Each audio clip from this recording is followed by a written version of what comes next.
Dear Mr. Cox, Honorable Mr. President, first I congratulate you on your election as President of Assembly.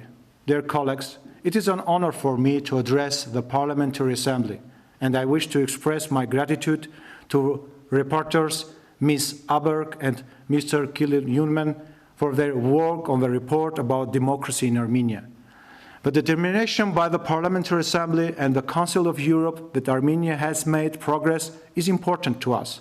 Strengthening democracy in our country is a pillar of our agenda. We prioritize developing democratic institutions, respecting the rule of law, promoting human rights, and fighting corruption. Armenians know the value of democracy. Over the past 3 years, we have twice reaffirmed our commitment to democratic values. In 2018, through the non-violent Velvet Revolution, and in 2021, after the 44-day war. Armenia passed a critical test for democracy and the rule of law when it successfully conducted parliamentary elections in June 2021. These elections were vital in restoring public trust. Through them, we reaffirmed our commitment to the electoral process, held in difficult conditions. The elections attracted the attentions of the international community and were deemed free, fair, and comparative. Implementing policies to protect human rights is high priority. We seek targeted solutions and additional safeguards against human rights violations.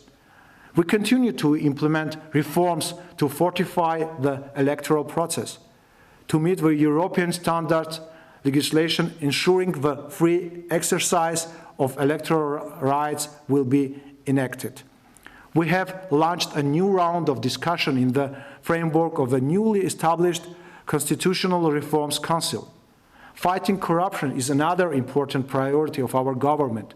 We seek to create an anti-corruption policy that reflects this.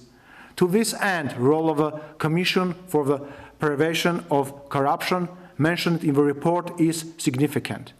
I stress that CPS participates in crafting the government's anti-corruption strategy and has the leverage to ensure transparency and accountability. This is a powerful platform that takes decisive steps. The National Assembly of the Republic of Armenia will continue to support the Commission in fulfilling its functions. We are also focused in improving the judiciary. Reforms are being implemented to increase public confidence in the judiciary, creating a positive impact on all spheres of public life. Colleagues, today we face serious challenges in our effort to strengthen democracy. The last 2 years were hard for Armenia. We faced both the global pandemic and the grave consequences of the 44-day war against Nagorno-Karabakh. The effects of the war were profound. Sometimes it seemed that post-war unrest would threaten the viability of the state.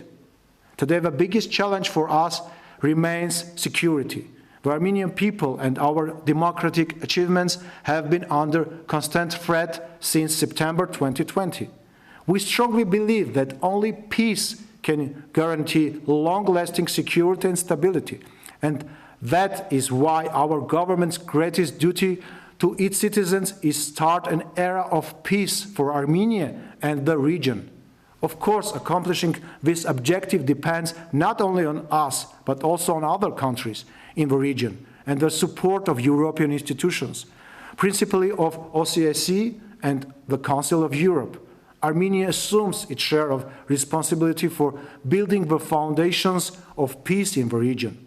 To this end, we must also reach a just and lasting resolution of Nagorno-Karabakh conflict that addresses humanitarian issues, including the safe return of all Armenian prisoners of war.